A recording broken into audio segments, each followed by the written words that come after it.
It's time for Losses Above Replacement, the best baseball podcast to grace your ears, with your hosts, Alex. Gosh, I have so many questions. Also, where's my car? Splash. Strive to love something as much as my grandmother loves buying new crock pots. And Mac. If you've ever been to Boston, you know that they have amazing ice cream. Coming to you from coast to coast, it's L-A-R.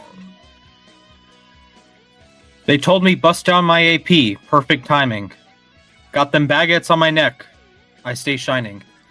Welcome into Losses Above Replacement, the greatest baseball podcast to grace your ears. Shout out to former podcast co-host Shador Sanders. Perfect timing indeed. I'm sorry, Mac. How are we doing, fellas? I don't know what sport you're referring to. I watched some other things yesterday.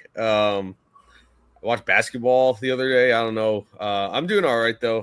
Had some family in today. My 6-year-old and 2-year-old nephews were here. A 6-year-old nephew got a Switch. So obviously he's excited about that. Yeah, it was actually warm up for me to go play catch with my friend today. So we haven't really had a lot of opportunities to do that. So yeah, I went out. I'm sure my arm will be sore tomorrow from throwing, but it is what it is. Going to my college roommate's place for New Year's on Wednesday. So I was explaining to Alex also, I was convinced to do the polar plunge on Thursday. So I may regret that deeply. It's the first time I'll ever do it. Might be the last time I ever do it. Yeah, I'm not sure what to expect, but it'll be an experience. Yeah. I've done it once. It was okay. Wasn't great, but wasn't like horrid, just cold. Other than that, I'm doing all right. Been an interesting weekend. I've had a very eventful, not going to talk about too many things that happened, but I did get to see my best friend for a couple days. That's always nice. We love to have that. And yeah, now just getting ready for the start of the new year. Forgot to mention, I also sorry Splash, but I got a PS5 finally. And I watched the third Knives Out movie, which if you haven't seen any of those, I highly recommend watching all three.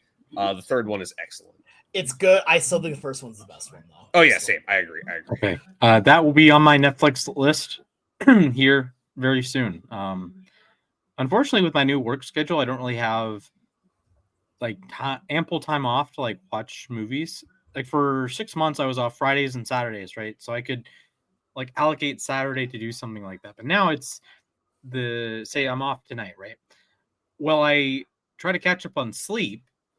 So then I record the podcast, and all of a sudden we're done with the podcast, and it's 9:30, 10 o'clock. It's like, do I want to start a movie right now? Not really. So I kind of get cooked, but that's okay. Football happened. We are not going to talk about basketball.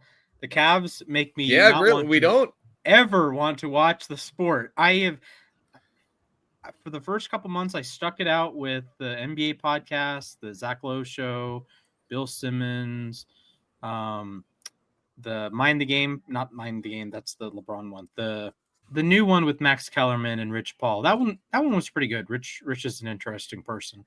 And I can't with why do the Cavs suck? I can't. Stop, please. But I'm getting back into the swing with baseball podcasts, so no pun intended. So I'm excited. Fellas, that was a good one. Actually, no, sorry. I have something for this. Oh. As soon as I said the pun, I forgot that I made the pun, and I went on to something else. So fair enough. Fair use of the boo button there, Alex. You might need to use it again here as we have our world famous question of the day. Fellas, chat. Great. What is something you love as much as the Charmin Bears love wiping? Oh. my god, I did not expect that at all. Oh my god. The problem is I don't think there's anything at this point, considering that there's a commercial of them going to going to an airport, you have to go to TSA, and they get stopped because there's toilet paper on their asses. And I'm like, oh, I see.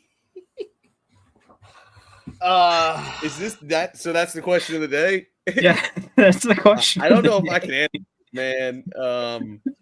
Splash, I would like to make an executive decision to end this recording now because we have peaked and we are not getting any better than that. Okay, Happy New Year, everybody. See ya. Hey, everybody.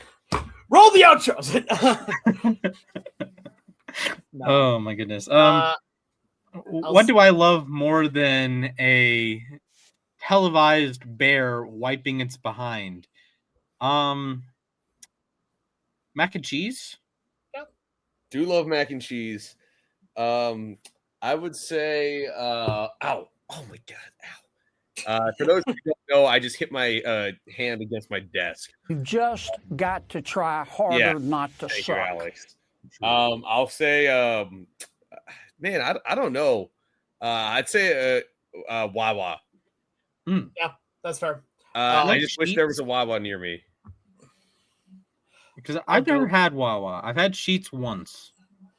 Personally, I think Wawa's service is better, and I believe it's a little cheaper.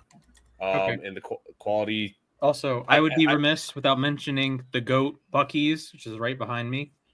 Man, So, I check out the YouTube. I still haven't been to a Buc-ee's. When I was growing. when I was doing broadcasting for the Collegians, there was a Buc-ee's not too far, so I went there a couple times. Quite nice.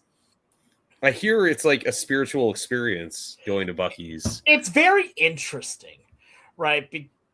I think the only way how I've been able to describe it is like you're going to a Walmart that has some level of standards in a much smaller area. That's interesting. Because like I know like people talk about Buc-ee's the same way they talk about Waffle House. It's like it's. I mean, I think I don't even want to use the word spiritual. At that point, it's an institution. Yeah. That's the way I like it. First, are you guys familiar with the Waffle House Index?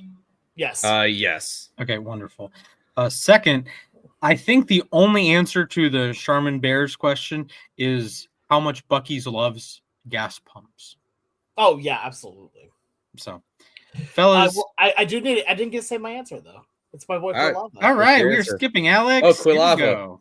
My Okay. boy here, and so all right, cool, good to know. So Splash has been immediately fired from the podcast. Darn. Here, so we our warm well wishes to the boy. He did another job. All right, fellas, it's time to get into our shtick of the day. We have 10 MLB superlatives to hand out.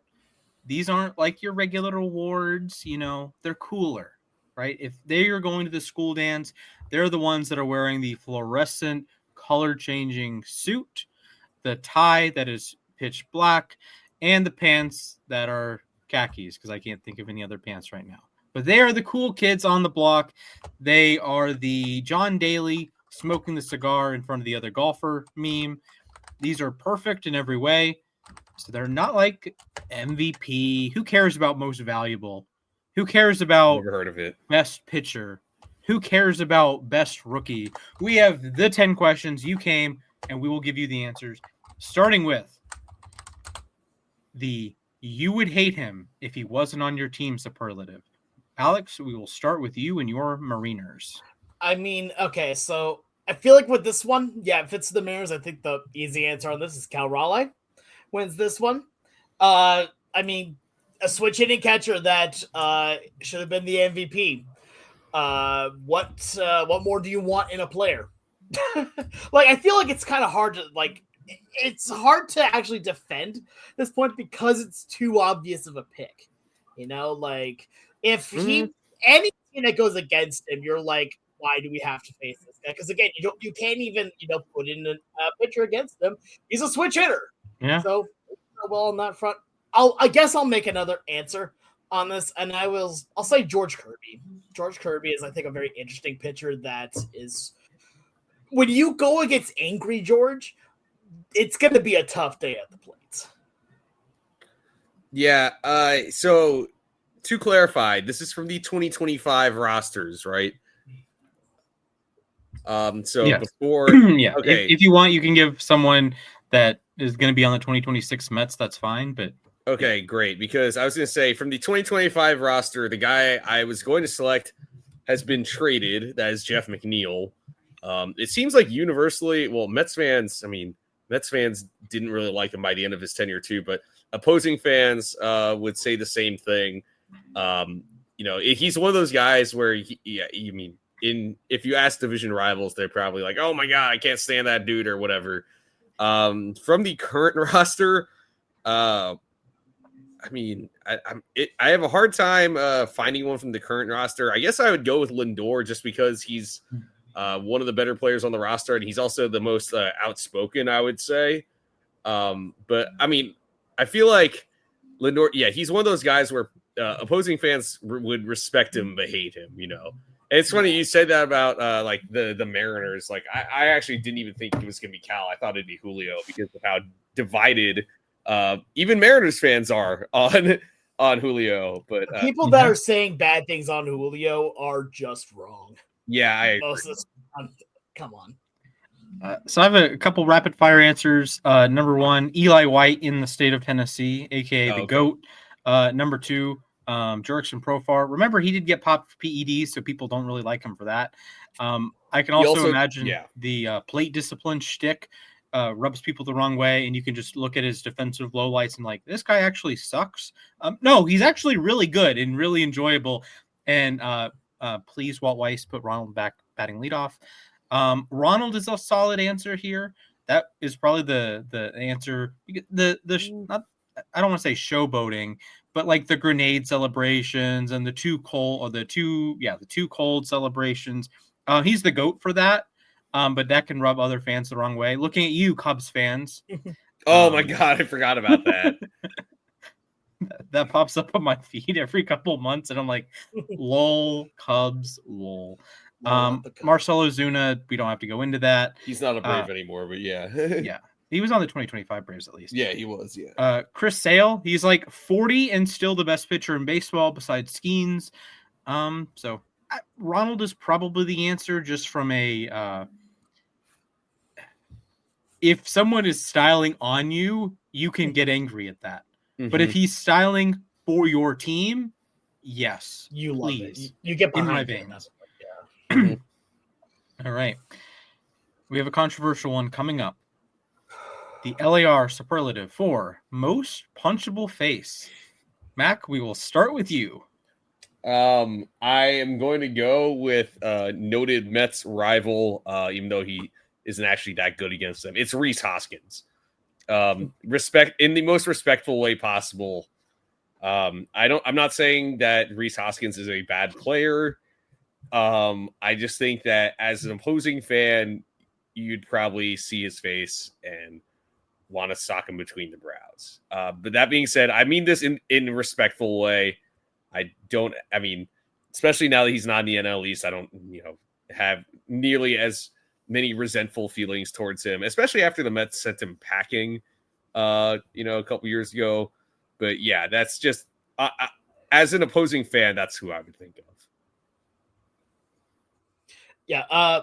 Altuve, next question. I'm gonna take this in a different direction. GMs that don't spend. Spend your money. Yeah. I get that Chris Antonelli, you can get all the Executive of the Year awards you want in Cleveland. Who cares? Spend money, please. Like, make a better product. Pittsburgh, Bob Nutting. Figure it out, buddy. Is it Nick Kroll in Cincinnati? Figure it out. Yeah. Like, spend money. Tampa, spend money, man. Like, I get it. The Dodgers are lapping the field and the Mets are lapping the field, and the Braves have spent a bunch of money this offseason, and the Padres are trying to shed salary, and the Red Sox and Cubs, depending on who signs Bregman, who signs Tucker, they're going to spend money. Why don't the Pirates and Reds and Brewers and Rays and A's. The A's, shout out Tyler Soderstrom. That's like the only news we've had in the last week. That's why we're doing a shtick. Biggest contract in A's history. Yeah, congratulations to the Soda Stream. Man, just spend money, please. All right. Yeah, absolutely. Fellas, superlative number 3. I think this one will be universal. Yeah. The superlative for biggest main character energy goes to is Shohei Ohtani, man. Yep. He has broken the seal on. This is He's not only baseball famous, he is one of the most famous athletes in the world. Like, he's probably not on Ronaldo Messi level, but he could be. He's right there. Like, he's getting up there. Yeah. Like, if you did a Family Feud style name an athlete, Ohtani is in the top 8. Yeah, I would. Like, Steve Harvey would turn around here and not make any kind of reaction because it's the obvious one there. Yeah, and like New York Times at the end of the year always does like a faces of the year quiz or slideshow, and Ohtani's been on there like the last few years for a reason. Yeah. Good, great player, good person. What I've also heard too. So I mean, we don't even need to go into this one that much. Like, when MLB itself has made a quote unquote anime starring Shohei Ohtani, MLB itself has said that this is the main character. The only other one that's close, I feel, at that point is what, Aaron Judge? Paw Patrol legend Aaron Judge. Paw Patrol legend Aaron Paw Patrol. There are actual Paw Patrol Aaron Judge trading cards out there. And it is... I don't know how I feel about that. Look, we truly live in a society. We do.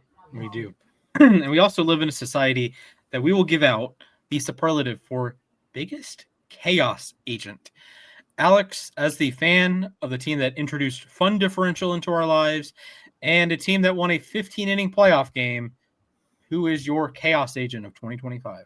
As much as I really want to say Leo Rivas, there's an even bigger name for me on this here, and that's Jorge Polanco.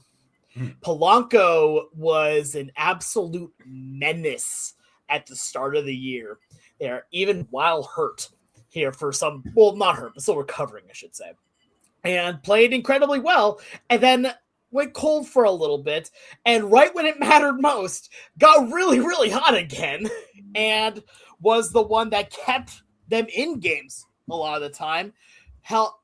Made it so it was a lot harder for guys like Cole Young to actually get playing time because, well, you can't sit Polanco.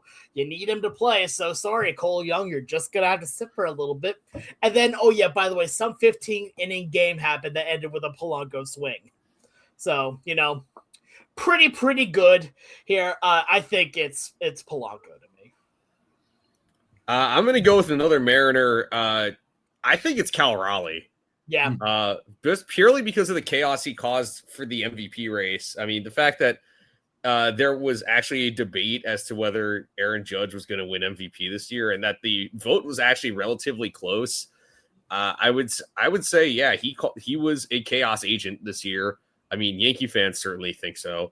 Yeah, I think he's the chaos agent of the year. All right, my induction to the Chaos Hall of Fame is none other than speedster Chandler Simpson. Yeah. Just a different vibe of baseball in this modern context. The slap the ball across the infield and try to beat it to first base. He had more success doing that in the minors, but in the majors, he had his moments and he stole a bunch of bases. And even in the outfield, it is certainly an adventure. There's some chaos that will unfold when he can't get to a baseball, takes a bad route, doesn't catch a 90% probability play. So I think he is a prime chaos agent that when he plays, you don't know what's going to happen. He can make the greatest catch of all time. He could steal 3 bases. He could also go 0 for 4 with 3 of the best defensive plays ever by the other team you've ever seen. He's a fun player. I like having different archetypes, and I think he's a one of one in a modern baseball context. Yeah. Like I really like that answer. That's really good. I like that. Right. Mac, we pivot to you. The superlative for the best. I can't believe this guy is still good. I mean, I don't even know if this really counts as like he's still that good, but Justin Verlander, He started out the year kind of in a rough patch, but late in the year, it looked like vintage Justin Verlander. He was getting back up to the mid to high 90s with his fastball. He was able to lower his ERA below 4 by the end of the year, which is like, all right, whatever, 3.8 ERA. But you look at his splits, and I mean, we're talking about a guy who's going to turn 43 in February. And I mean, the last month of the year, he had a 2.0 ERA. He had a 2.99 ERA in the second half. And earlier in the year, I was like, I don't even know if his body is going to let him finish the season. But I mean, I think he performed well enough to earn at least one more contract. Yeah, and I think that could be a fun Tigers spot or Astros spot. But honestly, he pitched well enough at the end of the season that any team could use him as a back end of the rotation arm. I'm not saying he needs to start playoff games for you, like a certain Max Scherzer started Game 7 of the World Series. He's a reasonable answer here, but I think Verlander should get a solid 1-year deal. Like 1 year, he was $15.5 million last year. So maybe 1 year, $15 million again, like the Charlie Morton deal. Not with the Braves in all likelihood, although they had the Upton brothers at one point, so you have the connection there. So my answer for the best, I can't believe this guy is still good, Chris Sale. He might be the best left-handed pitcher in baseball, and that is a testament to how good he has been. Skubal exists, I'm aware. Garrett Crochet also exists. Garrett Crochet. There are a lot of great lefties. Chris Sale is right there on a rate basis with all the lefties, and of course, he won the 2024 NL Cy Young. Just he's been unbelievable. He's into his upper 30s. He's been pitching since 2010 at the big league level. I'm in awe. They make the trade, the Vaughn Grissom trade, and I'm thinking, okay, he'll be a solid arm. Hopefully he stays healthy. And he's had 2 bad patches of health. He missed the end of the 24 season. Could have used him, and he missed a chunk in the 2025 season. But when he's pitched, it's a 2 ERA, and it's unreal. It's like vintage Chris Sale. You still get the crazy movement from the left side. The velocity is still there for the most part. The control's there. The strikeouts are still there. He's still as good as it gets. He might be in my top 5 pitchers moving into 2026. Imagine if you told someone that back in 2020. So, Chris Sale. All right, so I have an honorable mention and then my actual answer. Here, my honorable mention is Giancarlo Stanton. Giancarlo Stanton, he may be just a DH now only, because watching him in the outfield is like watching me in the outfield. It is not a good idea there. But, I mean, the guy can still hit an absolute nuke of a baseball. And he's had injury things. He's getting older. He can still hit the absolute tar out of a baseball. My actual winner for this superlative is Freddie Freeman. 36-year-old first baseman, and legitimately plays the game as good as he ever has. Like in his 16th season in the bigs, I want to be very clear. 16th season. He had an OPS plus of 141. There is, in his entire 16-year career, only one season did he have an OPS plus below 100. That was his rookie year here. And actually, not even the rookie year. That was the, hey, I got 20 games in. Okay, sure. Time. After that, immediately the lowest he has had after that point is in 2012 with a 113 OPS plus. That's the lowest he's ever been. Right now, the last 2 years, he's had an exact OPS plus of 141. So this dude continues to mash, continues to defy age, and is, in my opinion, still probably a top 3 first baseman in baseball. He's certainly up there. Braves fans will make you think that he's the greatest thing since sliced bread still. Yeah, I mean, he's still really good. Yes.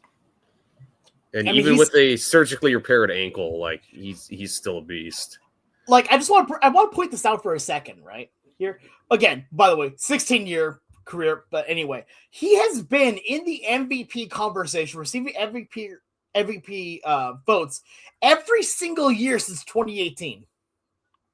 Every year he has been in the top 25 with the shortened 2020 season winning the MVP here. But in those times, he has got MVP finish 4th, 8th, 1st, 9th, 4th, 3rd, 17th, 13th.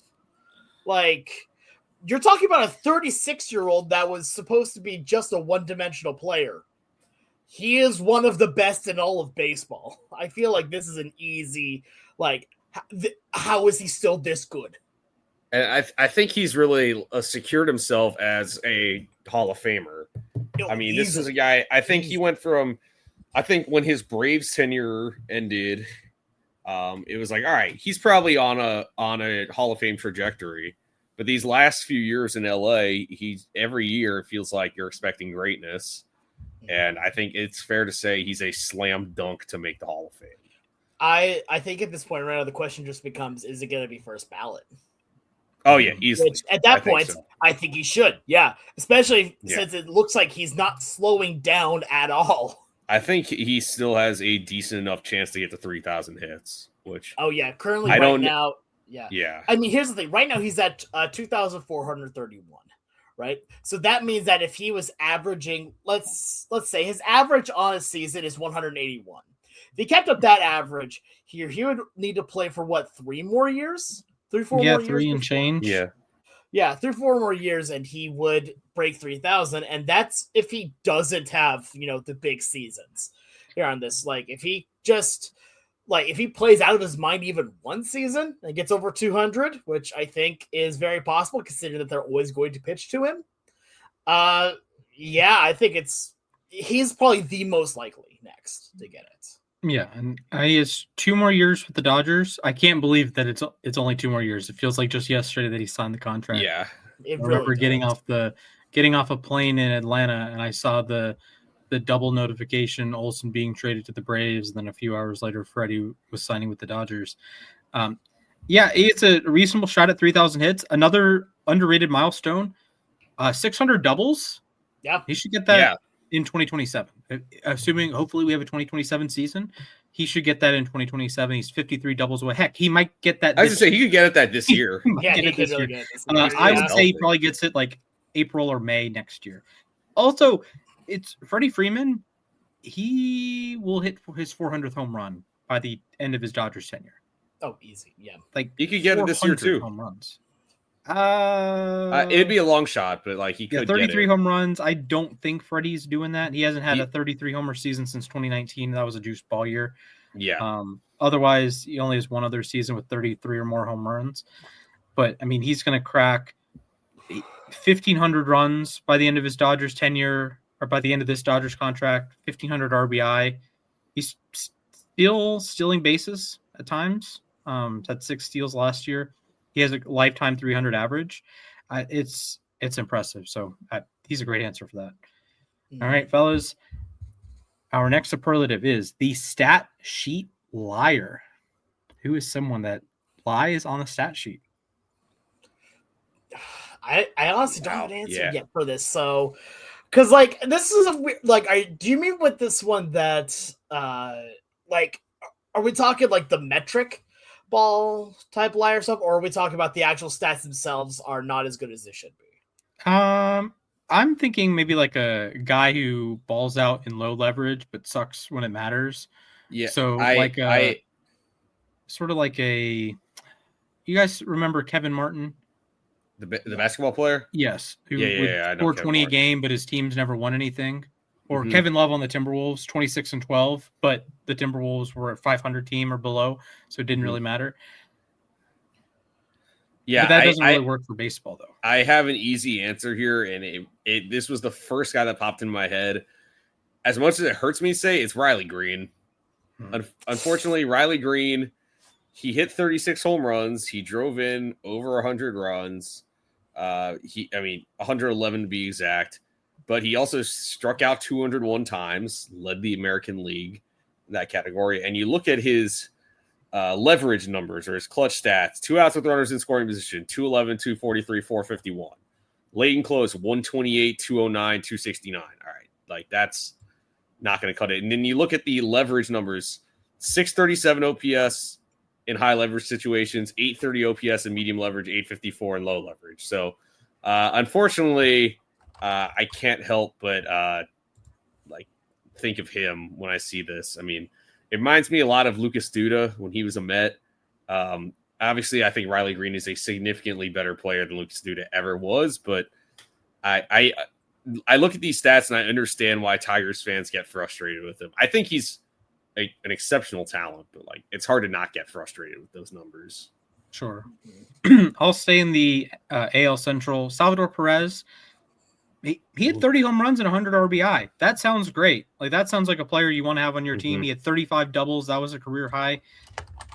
Just a 100 OPS plus because the man doesn't draw walks. He had a 284 on base percentage. That is quite atrocious. His defensive capabilities as a part-time catcher, part-time first baseman in the year of our Lord 2025 are questionable. Just listen, he's a great player. He's a Royals Hall of Famer. Easily, You can miss me with the overall baseball Hall of Fame talk. Oh, Eddie's not going to be happy with you there. I apologize. But when you have 30 home runs and 100 RBI and you are a league average hitter, that takes some skill. That genuinely takes some skill. This is not quite as bad as Rougned Odor back in the day. He'd have like 38 home runs and a 90 OPS plus, but Salvador Perez will get you the counting stats. I don't think he's still one of those top catchers, though. Like Cal, for example, 60 home runs is a different beast. But like Cal can have a 30 homer season. He still walks a lot, even though he strikes out a lot. Like the stats for Cal before this year would look similar to the 30 home runs and 100 RBI. But the ability to walk and the excess power really helped out like the OPS plus numbers, even if the batting average was lower and even if you had a lot of strikeouts in there. And Salvi isn't like some crazy strikeout artist. He's over 100, but not significantly over 100 every year. But I don't know, just one of those players that I think at a different time would be much more appreciated. But in this era that we have OPS and we have OPS plus and we have defensive metrics, we can point out the flaws in a player like Salvi. It's 95 WRC plus, by the way, and only a 0.5 F4 because he's a well below average defender, and only 0.4 Baseball Reference War. And Baseball Reference War is a much bigger fan of his. Yeah, so I'm actually gonna take this in the opposite direction. That the liar is that he's actually better than what the stat sheet shows here, and I'm gonna go with one of the newest Mariners in Jose Ferrer. Like as I look at, can agree with that. We take a look at what he did 2024 and in 2025. Here, he had what people would look at and say that he got worse. He had a year where it's like, okay, is he actually that good? But you got to take a look at it a little bit deeper here. He over doubled his workload here from 2024 to 2025, going from 31 games to 72 games here, and going from 32 innings to 76 and a third innings. Here, and even then still kept the FIP at 3.03 here. And this is on a team here, mind you, again, that did not have really any pitching help the entire season, really. And I was actually talking with a Nats fan the other day, and he goes, "You have no idea how good of a player you just got here." And I'm like, "Why is that?" And he goes, "The numbers lie about him because he was so overworked." Here on the team, they were using him a lot more. He was their only leverage guy that they could go to here. And because of that, he was in a lot more situations and overused to where he was going to fail. So, and even in those 72 games, he still had a strikeout to walk ratio of 4.44, which isn't the worst. It's also not the best, but it's solid. 8.4 strikeouts per nine is not bad either. Here, this is a guy that right now you take a look at him and he, on just paper, does not look like he has done anything. Like he matters. He looks like a below average reliever. You take a look at why he was at that in the situation that he was at. I think he's going to have a big bounce for 2026 with Seattle. But again, it comes down to just he's not going to be as used. So the stat sheet lies just a little bit. Yeah, I like that. And relievers are in a tough spot because it's a inherently small sample size that even a heavily used reliever in 2 seasons, they'll have as many innings as a starter, like an average starter would have in 1 season. Or if you think about like the high-end closers, the Gambling Man, the haters, Iglesias, Diaz, they're not going to pitch 100 innings or 80 innings. They're going to pitch like 60 or 70 super high quality innings, but it's a little bit different than like a middle reliever or a Ferrer type that's the only realistic name on that national team after you get rid of Harvey and Finnegan and the rest of the crew. And it can be a tough job. And all it takes is one or two bad outings. I've mentioned Raisel Iglesias was unbelievable in the second half, had allowed one bad pitch to the Yankees, happened to be a grand slam. That was basically the only runs he allowed for 4 months. But it's 4 runs because it's one swing, but it happens. All right, fellas, heading into the home stretch here. The superlative for walk year menace. Who is someone that went crazy in a contract year? Do we believe it? I don't know. Mac, would you like to start? Yeah, Edwin Diaz, dude, didn't pitch in 2023, had an inconsistent 2024, got out to like his first 3 weeks or so in 2025 were kind of weird. Then he had this adjustment with his legs and all of a sudden was the best reliever in baseball the rest of the season. It hurt my soul to see him sign with the Dodgers for the money that he got, but I was not the least bit surprised. I honestly am always weary about paying relievers all that money, but I mean, he kind of earned that money. Absolutely. I'm actually going to give mine to someone I've already talked about here during the superlative. So this is going to be a double superlative for me. This is Jorge Polanco again. You take a look at what he did again this year. He signed a 1-year deal after the 1-year deal where he didn't play at all, really. Like, he was broken and he was one of the worst hitters in Major League Baseball. Takes a prove-it deal with Seattle, who still believed in him. We did here. And it was a very small 1-year deal. And he was one of the best hitters in baseball over the course of this year. He balled out, including saving Seattle in a number of different places. So, I think on this point, Polanco just makes perfect sense for this. I have a different name. He actually didn't switch teams, but it was a contract year. Kyle Schwarber. If there was a time to hit 56 home runs and drive in 132 runs, it's right when you're about to become a free agent. So, if you look at the other parts of his profile, he will be 33 by the time he takes another plate appearance with the Phillies. He's has a reasonably long list of injuries in his career. He's played 150 games each of the last 4 seasons, but before that he'd played 113.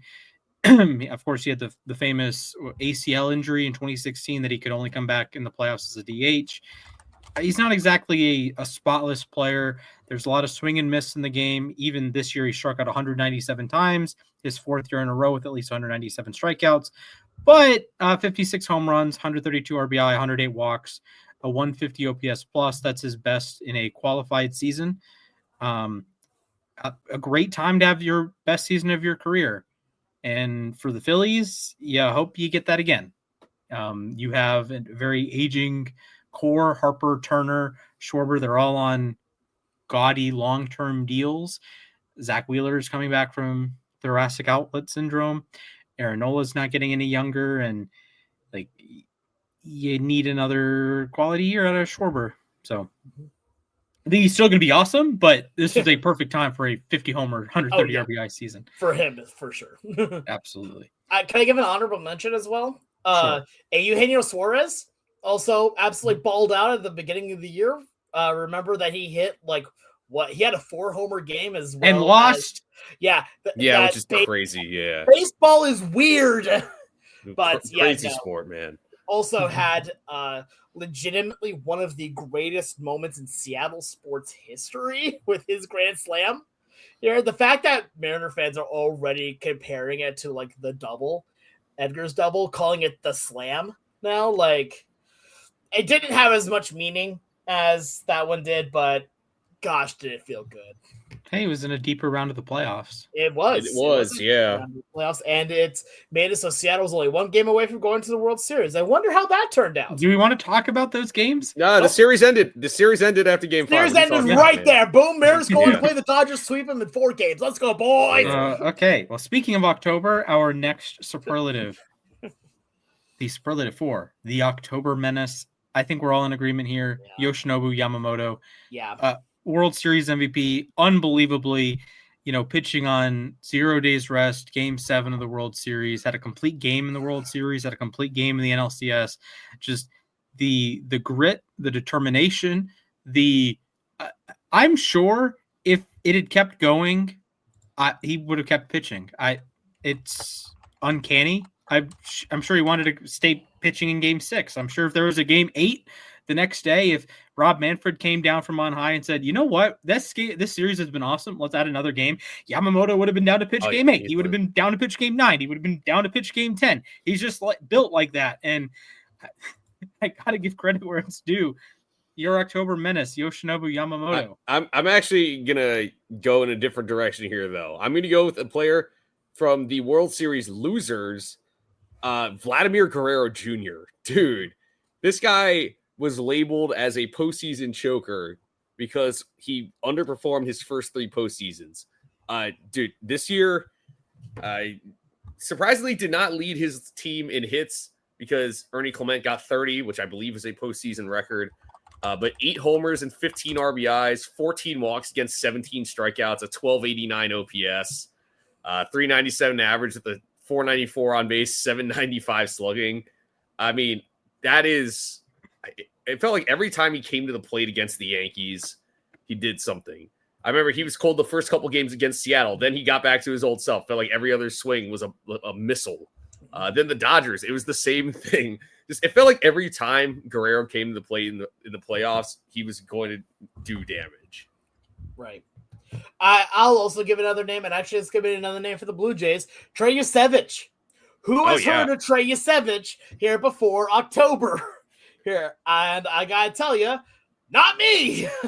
And now people are saying that he could be in the Cy Young conversation this next year. Like, don't get me wrong. All right, I don't know about that, but but the dude absolutely balled out, especially for being a rookie. Here, he balled out in October, as well as Cam Schlittler here back in the games that he had as well. But Yasevich went all the way to the World Series. What happened to the Yankees? I can't quite remember. I don't know. You should ask them about Savage, though. It rhymes with Vladdy. Something happened. It rhymes with Vladdy. Maybe Vladdy became their something. Yeah, something like that. I don't know. A familial term or something like that. Ask David Ortiz about it too. Yeah. Da. Da. You just gotta start with da. That's the funniest clip. It's crazy that shout out to Vlad Jr. For having a whole bunch of sons. Aaron Judge is Vlad the Third, and Anthony Volpe is Vlad the Third. What's Jazz Chisholm? Jazz Chisholm is Vlad the Third, and Vlad the Fourth, and Vlad the Fifth, just like the George Foreman kids. Yes, exactly. Fair enough. Here. Also, by the way, Vladdy doing the da Yankees loose. Yeah. 2 Big Poppy during the celebration was in front of Derek Jeter and A-Rod. Was one of the greatest things I've ever seen. I just started laughing my butt off. I should put that in our intro. Absolutely. All right. This was not actually inspired by Alex, but surprisingly, ChatGPT cooked for this one.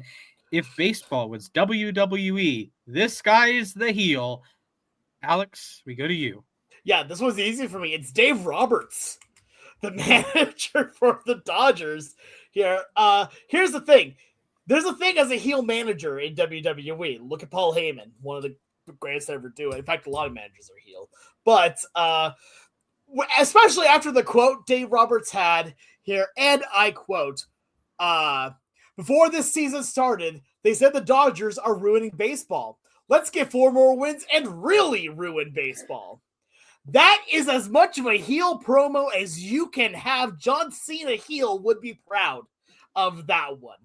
Here, no, talk about a guy that knows at this point that they're the villains and is still working through it. That is a top tier heel. He knows that they are the best and plays up to it. Yeah, I'm going to go with another Dodgers person, Andrew Friedman, their GM. I mean, the dude there's a reason why, fans clamor for like a salary cap. It's because Andrew Friedman just spends that money. But the thing is that there's a difference between spending and spending poorly. The Dodgers spend all this money and have won 2 straight championships and 3 in the last 6 years. So, I think it's got to be all Dodgers here. I'm going to go with Friedman. Dave Roberts, though, is a valid answer. Look, Dave Roberts, I think, just makes the most sense because he's also the face in front of it, too. He's not doing any of the baseball playing. He's just managing the players. He's making sure that they're doing and Friedman is getting the players. Friedman is the heel authority figure here. That's like at the top of the list that everyone has a problem with. They keep the real answer here is the Dodgers team construction crew that installed the bathrooms for Roki Sasaki. But I'm going to go in a different direction. I think the answer here is Aaron Judge. He is a perfect brick wall to argue against. We had the Cal MVP debates this year. We had the Bobby Witt Jr. MVP debates last year. We had the Ohtani debates in 2022. He just stands there he's a Yankee. He's a very Derek Jeter-y Yankee that he doesn't provide the media with anything to talk about. Well, Jeter had his off. Jeter definitely provided the media with something to talk about. Yeah. Yeah, but it's just like that classic Yankees player everyone loves to hate. We had how many podcast segments were Judge versus Cal Raleigh, or how many of Judge versus Witt in years past, Judge versus Ohtani. It's Judge this, Judge that. And Judge is always at the center of attention, and he is always the big bad, if you will. And importantly, he never wins. We've seen the playoffs. We've seen dropping the ball 2 months early. He didn't have an incredibly clutch home run this year during the playoffs, but I think he serves the role as the enemy, the villain. The Dave Roberts villain and Andrew Friedman is a villain. I do think Judge is a solid guy to root against in these scenarios. Being a Yankee, being this overwhelming mass of physicality, 6'7", 200 bazillion pounds, could probably play defensive line. That's the guy. Alex, I need to say this because you're absolutely right. I'm going to make an actual WWE comparison to this as well. Aaron Judge is a better version of Brock Lesnar. For those of you who know who Brock Lesnar is, I'm not going to elaborate. Is that why I say Minnesota Vikings practice squad legend Brock Lesnar? Vikings practice squad legend Brock Lesnar. I'm not going to elaborate on why I say he's better. Then, if you really want to know, just look online. I will not validate the things that you see there. But no, it's the idea of an unassailable champion.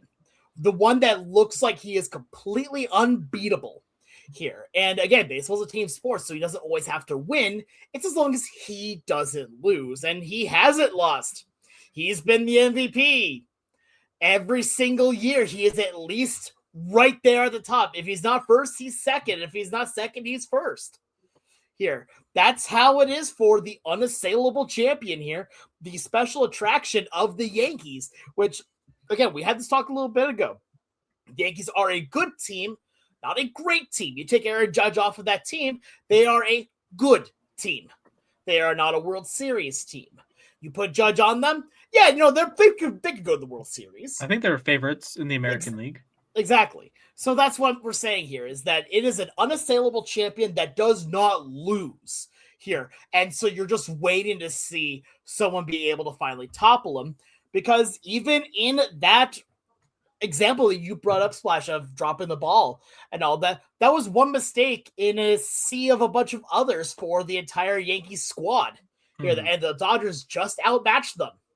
Here, are we really going to say that was a bigger mistake than putting in Hector? I was like, what was it? Here, I just lost his name. Here, Nestor. Thank you. Putting in Nestor Cortez to face off against Freddie Freeman. Are we going to say that was a bigger response to that? Have we, man, that. So I was at work listening to the game when that happened. Have we learned nothing? Freddie Freeman has been a Major League Baseball player since 2010. What are we doing? Exactly. If anything, you use the lefty to pitch to Mookie Betts. Betts is the one with, at times, reverse platoon splits. Freddie could probably hit freaking Lefty Grove and not have any issues. What are we doing? I'll tell you something terrible about that moment, which is that my brother had called because he was wondering about one of the plays that had just happened beforehand, and my dad accidentally spoiled the grand slam for him. Wow.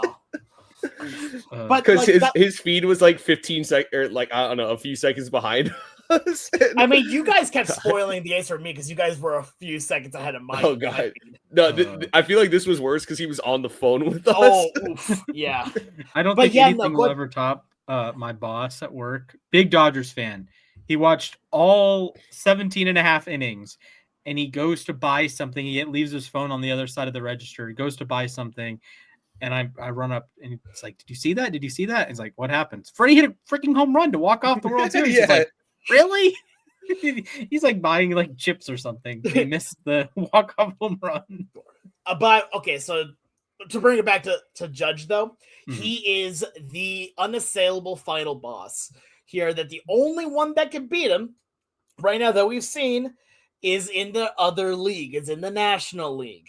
Here in one Mr. Big Fly Otani-san here, which to be fair, is it kind of weird to think that because the Dodgers are like this, is Otani becoming the heel by proxy, or is he still too loved to be? He's too likable.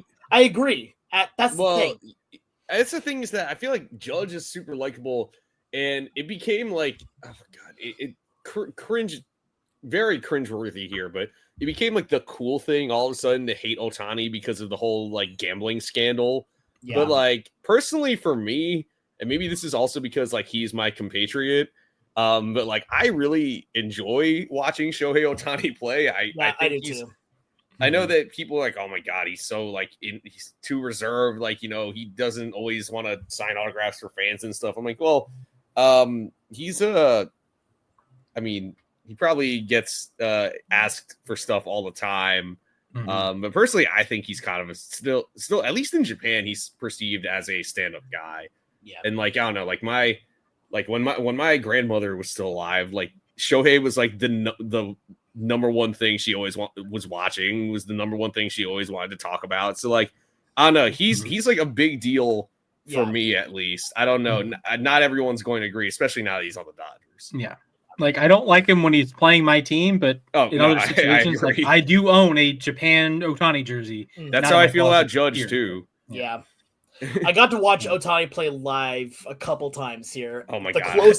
The closest I got was in Colorado here when he was playing the Rockies.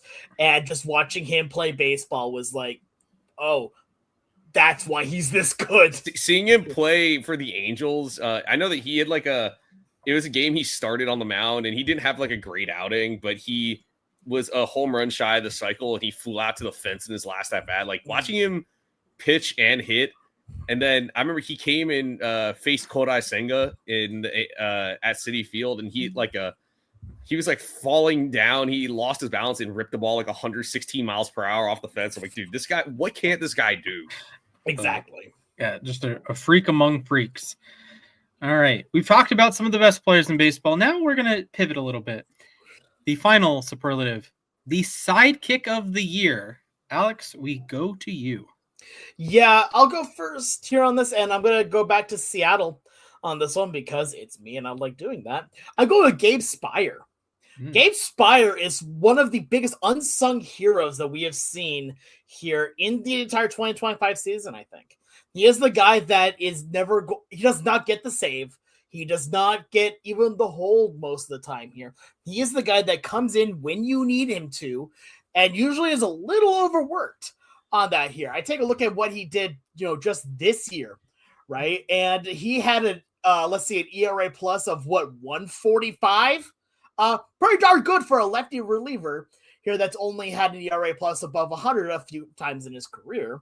But especially this year, he really kicked up a notch. A team that did not have a solid lefty, or who their previous best lefty was Taylor Saucedo, which again, I respect Saucedo. I really hope he finds good ground with another team.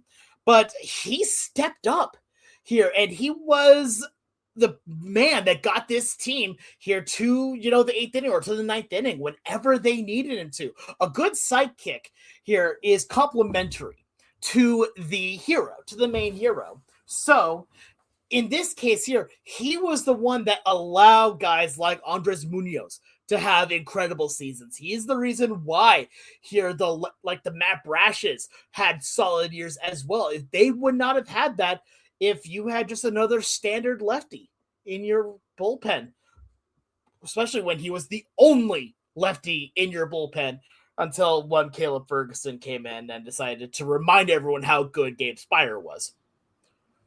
Yeah, I'm going to go with a guy I mentioned for a second earlier, Ernie Clement, for the Blue Jays. I mean, a postseason record, 30 hits, 411 average, and 977 OPS. Yeah, he swings at everything, only drew one walk in the postseason, but he could play all 4 infield positions. He played wherever the Blue Jays asked him to play. And, I mean, I'm sure if you told me before this year that Ernie Clement was going to be the guy that helped get the Blue Jays to within one win of a World Series championship, or the guy who would set a postseason record for hits, I would have been like, I don't know what you're talking about. I don't know who you think Ernie Clement is, but yeah, I think he gets it for me. I'm going to go to a different Blue Jay. Close your ears, Alex. George Springer.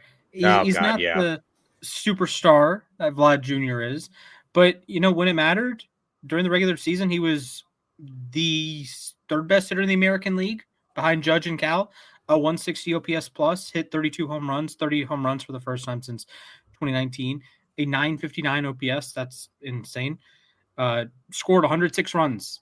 I think that's a perfect sidekick quality, that you score a bunch of runs or you're driving in your buddy a bunch of times. He had 84 RBI on the season. And then in the playoffs, 19 hits in 16 games, 10 extra base hits, 10 RBI, 14 runs scored, and 899 OPS, which, as good as Springer is, that did actually raise his playoff OPS, a legend in the playoffs.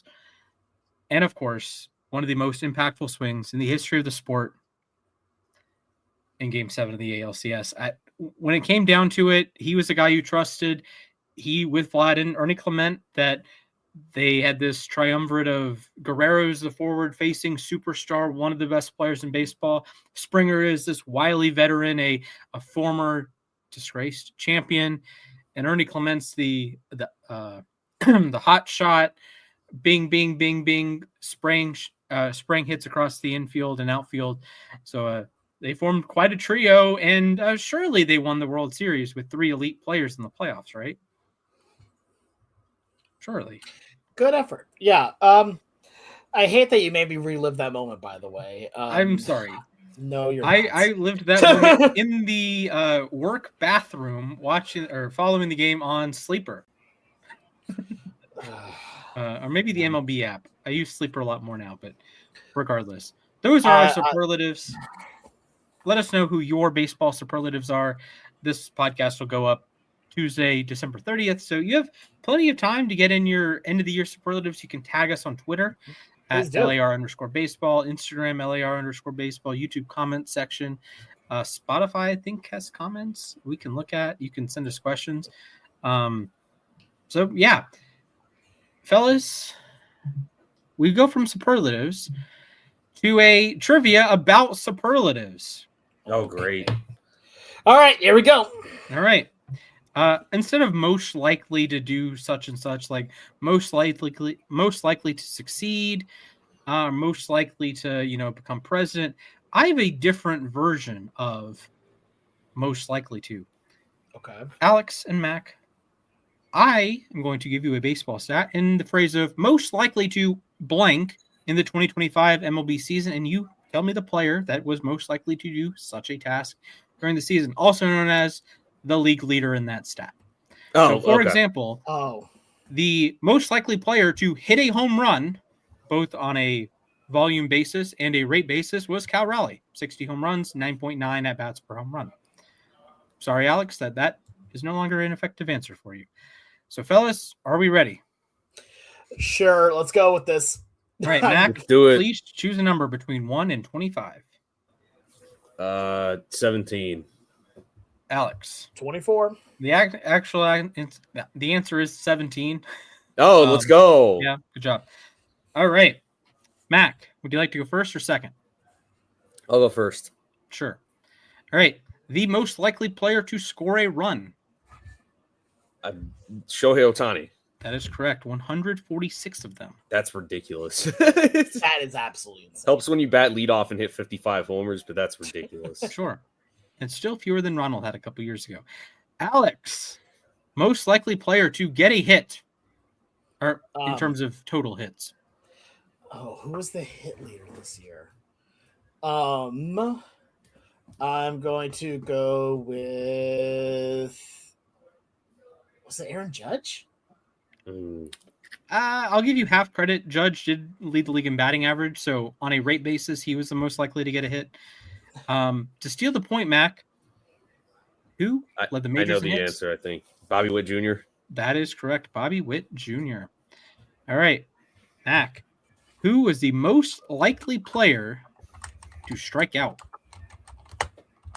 James Wood. That is correct. He's getting close to the strikeout record. Yeah, 221. Not great.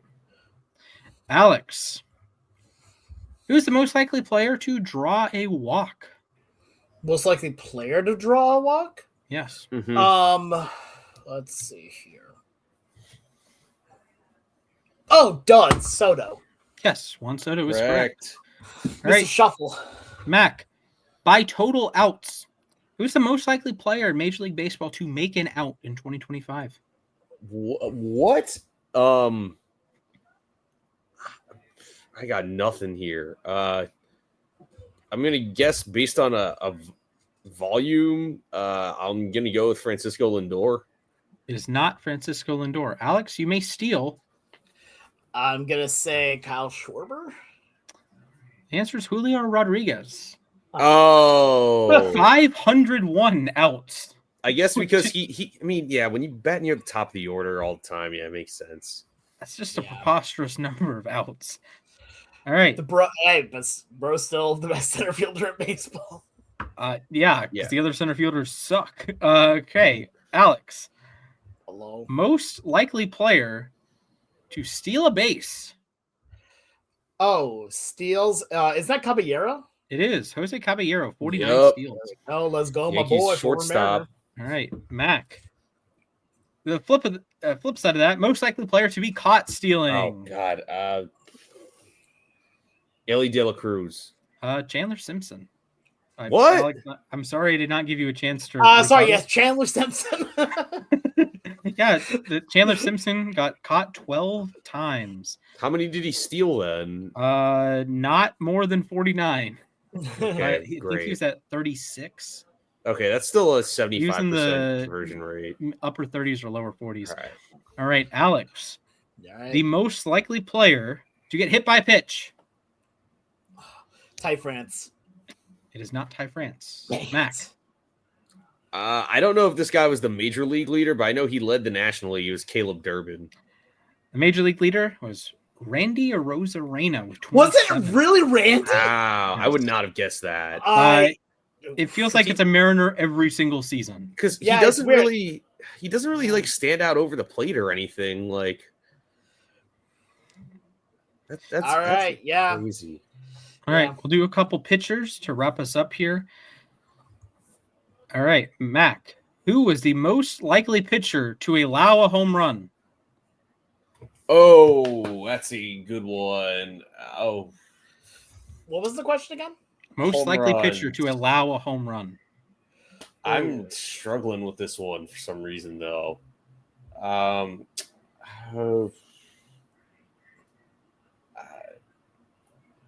actually don't know if I have an answer, so I'm just gonna guess Joe Ryan. It's not Joe Ryan. Alex, do you have a guess? Yeah, I'm gonna go with a guy that I know kind of struggled this year. Here's Zach Gallen.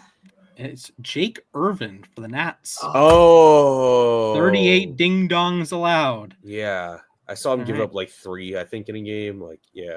Yeah, that'll happen. All right, Alex. Hello. Most likely pitcher to record a win Oh, yeah. based on it's number totally- of wins. So, obviously Paul Skeens, right? He's on a great team. Surely. No, assuredly, it's got to be. No, I'm gonna go with Christopher Sanchez. It is not Christopher Sanchez. I have the answer. All right, It's another Mac? lefty. It's Max Fried. It is Max Fried. 19, right? Yes, 19. All right, I believe we're tied. Who's counting? I don't know. I haven't been. All right, Mac. By win-loss record, most likely qualified pitcher to win a game. Oh, wait. What? Qualified pitcher? Yeah, qualified in terms of decisions. Oh my god, I have no idea if I'm being honest. I'll take a wild guess. I'll go with Scooble. That is not Scooble. Dang, Alex? Scooble was my guess too. I'm gonna go Nick Pivetta. It is not Nick Pivetta. It is actually Quinn Priester. Oh my god. Oh, right, I knew that. He was 13-2 or something. An 812 winning percentage. Oh my gosh. Oh, so he's 13-3, I think. All Yeah. right. Yeah, shout out to NFL math. All right, Alex. Hello. The most likely pitcher to record a save. Oh, who got most saves this year? 'Cause I don't think it was Munoz. Oh, I'm gonna go Munoz. It is not Andres I have the Munoz. answer. It's Mac? Carlos Estevez. That will tie it. He had 42 for the Royals. Oh wow. Yeah. All right. We'll do one more round. Both of you just can go back and forth with answering this question. The most likely pitcher to finish a baseball game. Ooh. Oh, I think I got this one. Sure. Is it Andres Munoz? It is not Munoz. Oh, Okay. I'm going to go with. Trying to think. I'm gonna go with Edwin Diaz. It is not Edwin Diaz. I'll go with the other National League closer, Robert Suarez. It is not Robert Suarez. What? Ooh. Okay. I'm gonna go with Aroldis Chapman. It is not Aroldis Chapman. What? Oh, is it Razel Iglesias? It is not Iggy. What? Is it?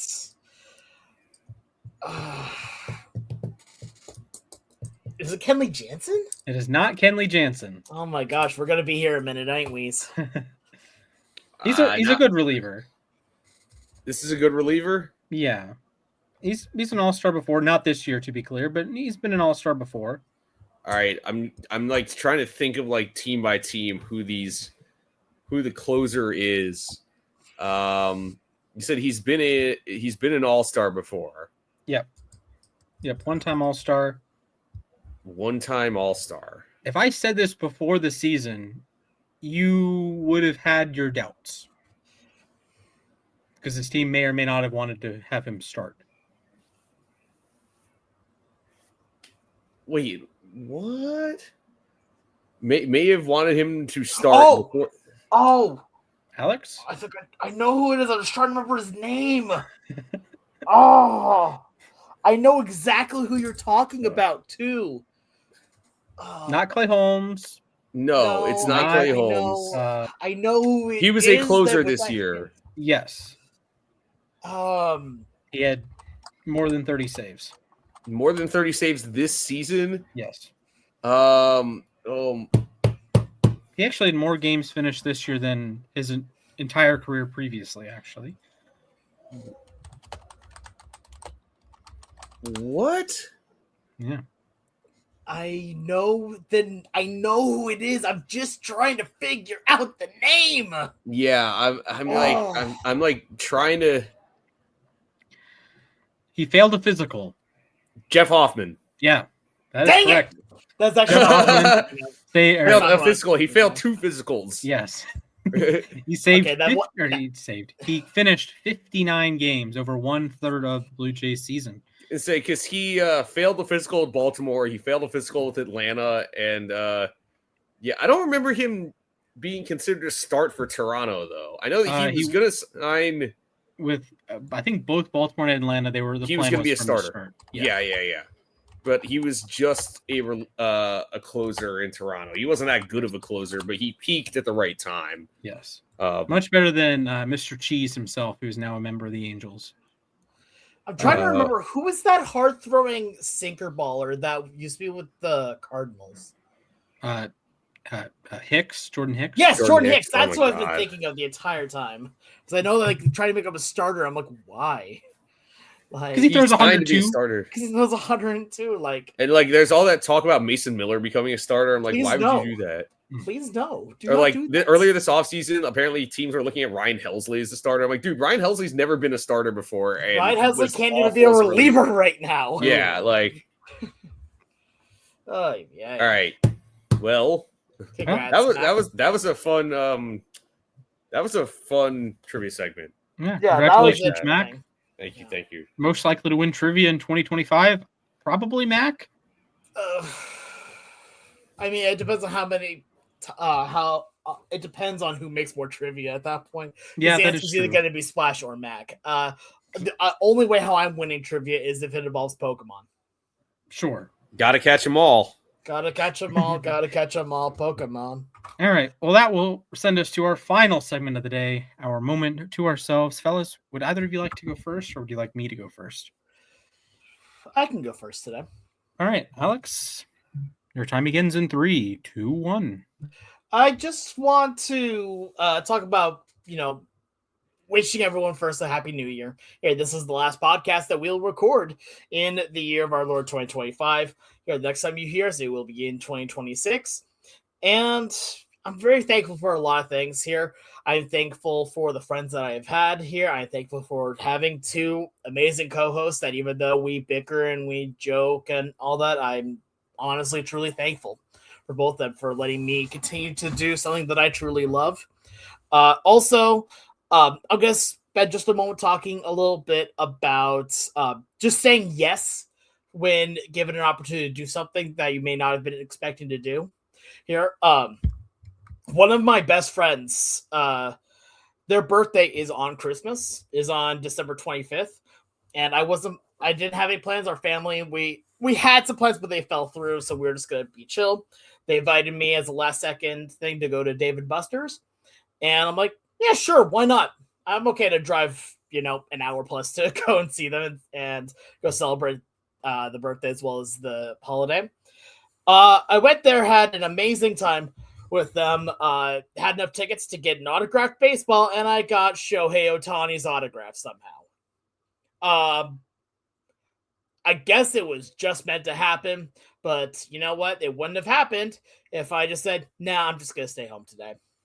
Just, if something speaks to you, go for it. That's the mantra of this.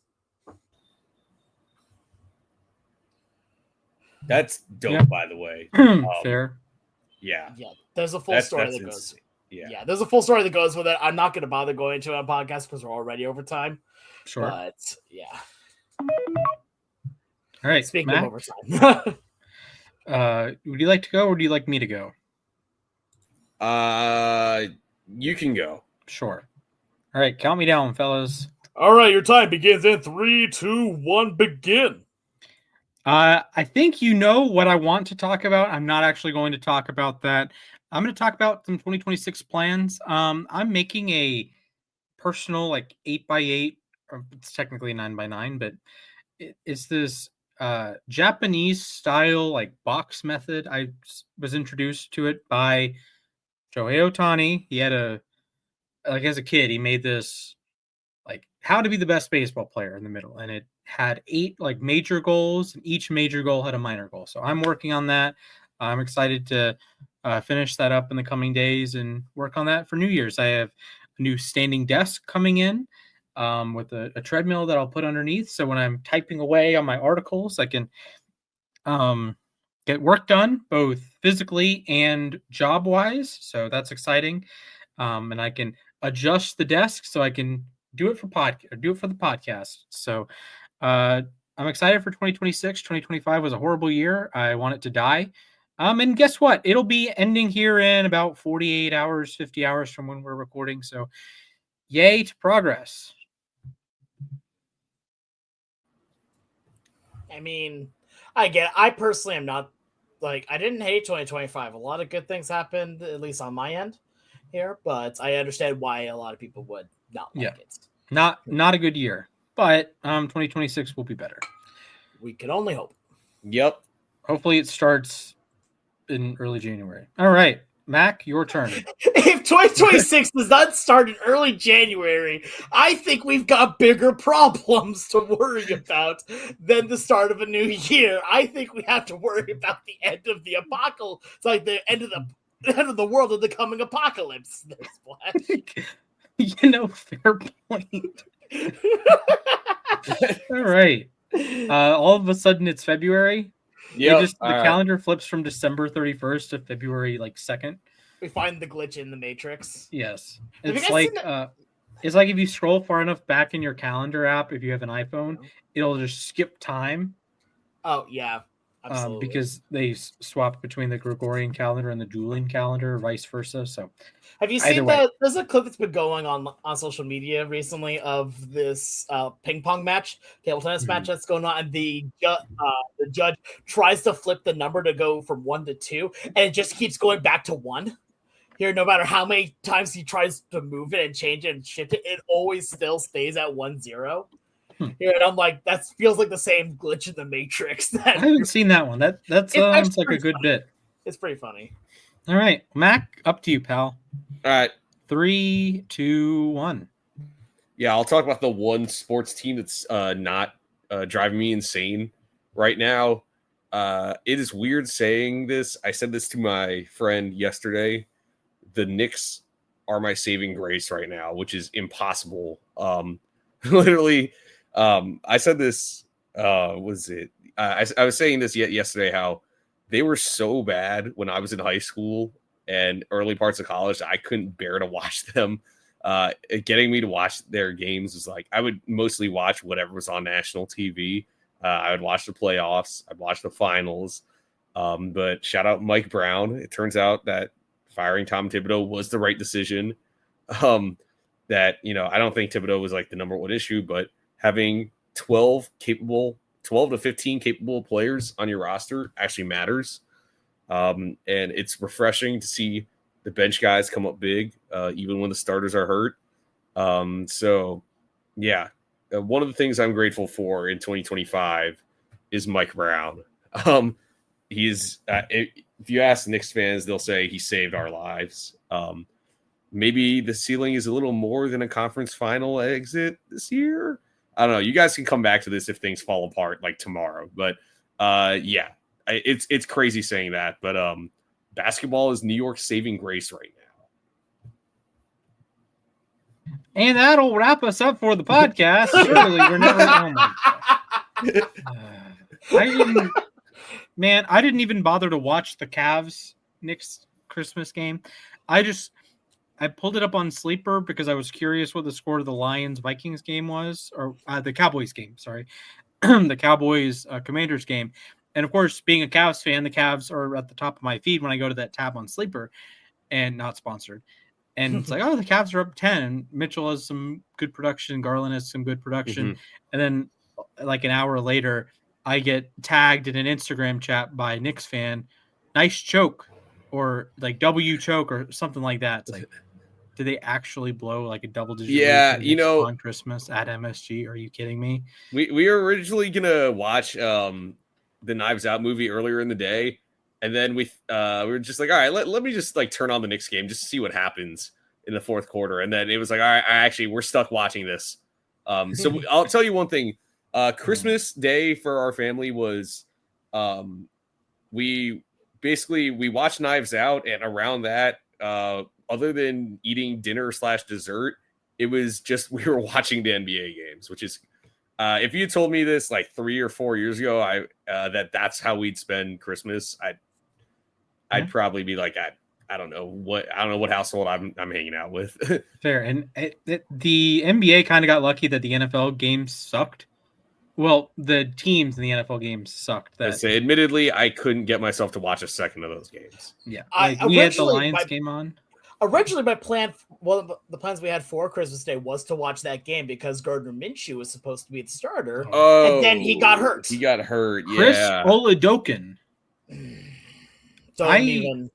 Steelers draft pick, by the way, 7th round pick out of South Dakota State. Yeah, South Dakota State. I remember doing I gave him a 7th round grade. I think he was my QB 10 of that draft. Unfortunately, my QB 1 of that draft never took a snap in the NFL. And it's not the one you're thinking of. I was not a Matt Corral stan. I was a Carson Strong stan. Oh my God. Great QB class. Yes, great. Truly Absolutely great. I was comparing Carson Strong to Ben Roethlisberger. Yikes. Big arm, not much mobility outside of the pocket. You know what? I tried. Here's the thing. Some of these takes are very much better off staying in the freezer. Sure. And, at least it's not one of my worst 3 of all time. That's fair. Yeah, I've been through that one. Shout out to COVID. One of the worst takes I think any human has ever had. But anyways, that'll bring us to the end of the episode. I am Splash. We were joined by Mac and Alex. I'm just going to intro the podcast again. But you can follow us collectively at LAR_baseball on both X and Instagram. You can follow Mac at Mathias_A_K. You can follow Alex at the Sports Guy 242. You can follow me at Mr. Splashman 19. And for all of us at Losses Above Replacement, we will see you in the year of our Lord 2026. Goodbye. See you.